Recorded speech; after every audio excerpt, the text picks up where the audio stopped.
cette façon de se développer, de prendre de l'élan et de faire avancer les choses. Une chose que j'ai apprise de la course à vélo, en fait, je ne suis pas vraiment un coureur cycliste, mais je fais des triathlons. Le vélo a besoin de travail, est le pouvoir de l'élan. En course cycliste, la façon de faire mieux et d'utiliser moins d'énergie, c'est de pédaler très vite, et puissamment pour commencer, donnez-lui 120% et une fois que vous êtes à la hauteur, vous pouvez simplement maintenir une bonne cadence uniforme.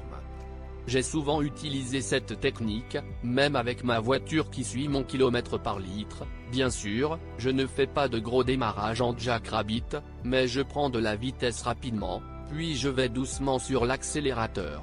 Je trouve que cette technique est la meilleure façon de maximiser le kilométrage, économiser de l'énergie et avancer plus vite. J'utilise cette même technique pour accomplir des projets et des tâches. Je trouve que si je peux simplement démarrer le projet rapidement, je peux souvent utiliser l'élan pour me mener à son achèvement. La clé est donc de démarrer rapidement. Certaines techniques que j'utilise pour cela sont 1. Demandez à quelqu'un de vous aider à démarrer. Souvent, le simple fait d'avoir l'aide de quelqu'un d'autre fait bouger les choses. 2. Connaissez vos moments de haute énergie et démarrez des projets avec une rafale pendant l'une de ces périodes. 3. Évitez les distractions. Concentrez-vous à 100% sur la tâche ou la priorité sur laquelle vous essayez de commencer. Éteignez le courrier électronique et le téléphone. Ferme ta porte. Débarrassez-vous des papiers sur votre bureau. 4. Connaissez votre résultat.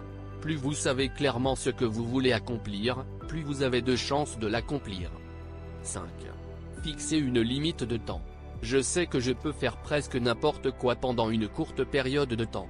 En fixant une limite de temps comme 15 ou 20 minutes pour travailler avec diligence sur un projet puis en me donnant la permission d'arrêter, je développe souvent un élan. 6. Soyez prêt. Il est plus facile de développer et de maintenir un élan si vous disposez de tous les outils et informations disponibles. 7. Enfin, faites-le. Creusez fort.